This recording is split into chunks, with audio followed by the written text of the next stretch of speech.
और कैसे शंकरी भज जाए बेसेनु भज जाए क्यों शंकरी भज जाए बेसेनु भज जाए भजले पूछरी को लौटा है। और ये 100 रुपए का पुरस्कार हमारे दादाजी देते आशीर्वाद की कामना करूंगी। कहा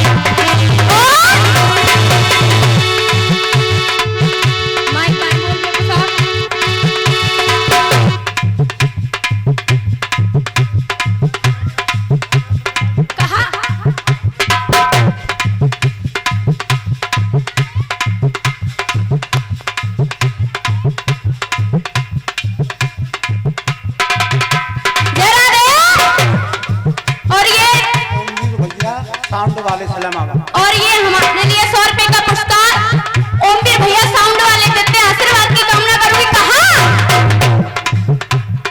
जो तू अपनी मुक्ति चाहे छोड़ कर्म तू खोता है। इसी बीच 51 रुपए का पुरस्कार हमारे ताऊ जी देते आशीर्वाद की कामना करूंगी। कहा जो तू अपनी मुक्ति चाहे छोड़ कर्म तू खोता है और यम के दूत पकड़ ले जा मैं तुझे यम के दूत पकड़ ले जा मैं तुझे यम के दूत पकड़ ले जा मैं तुझे पर है पीठ पास होता है।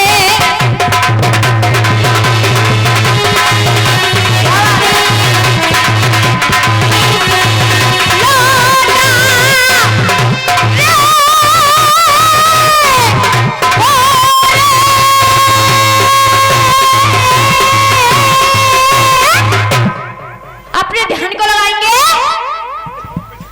प्रसंग की तरफ। प्रसंग मेरा जिस समय का है भीमपुत्र घटोत्कच और मां हिडम्बा बियाबान जंगल में रहते थे। घटोत्कच 11 वर्ष का हो जाता है और अपनी मां के पास जाकर मराठी के माध्यम से कह रहा है चाचा जी कैसे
तेरा दे कि 11 साल को भयो घरू का कि 11 साल को भयो घरू का और याद पिता की आई है मात हिडम्बा के चरणन में दियो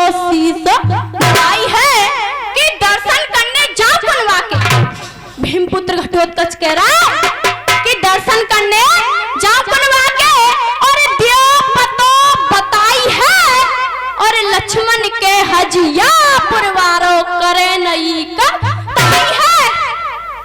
मां हिड़म्मा घटोत्कच को आज्ञा दे देती है और घटोत्कच हस्तिनापुर के लिए चल देता है। कहा कि सुंदर रूप धरा माया पे, कि सुंदर रूप धरा माया पे और हस्तिनापुर में आ गयो।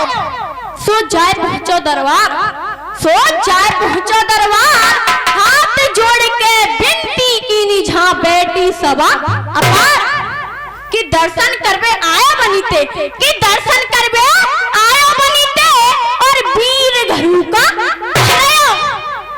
जैसे भीमपुत्र घटोत्कच को महाराज धर्मराज देखते कह रहे हैं कि धर्मराज ने तुरंत ही, कि धर्मराज ने तुरंत ही लिया पास बुलाए और सूरत देखी कुमार की कृष्ण गए मुझसे कहा। अर्थ में जवाब दिया बाबा साहब कि मनमोहन ने भीमसेन से, कि मनमोहन ने भीमसेन से और ऐसे घिरा सुनाई है और शादी योग है गयो बेटा कर लियो भेवा सगाई है। सो सुंदर वर्णी लाल कुमार को भगवान श्री कृष्ण कह रहे हैं कि सुंदर वर्णी लाल कुमार को और संकट मिट जाए सारे, यो कह रहे मुरलिया और भगवान श्री कृष्ण झड़ में कह रहे कैसे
को पुजवाया जाता है, ऐसे ही एक पिता अपनी बेटी की शादी कर देता है और अंतिम बार अपनी बेटी से अपनी धीरी को पुजवा रहे हैं। उस बेटी पर रहा नहीं जाता, कहने लगी, हे पिता, तुमने मुझे त्याग दिया, मैं तुम्हारे लिए पराई हो गई।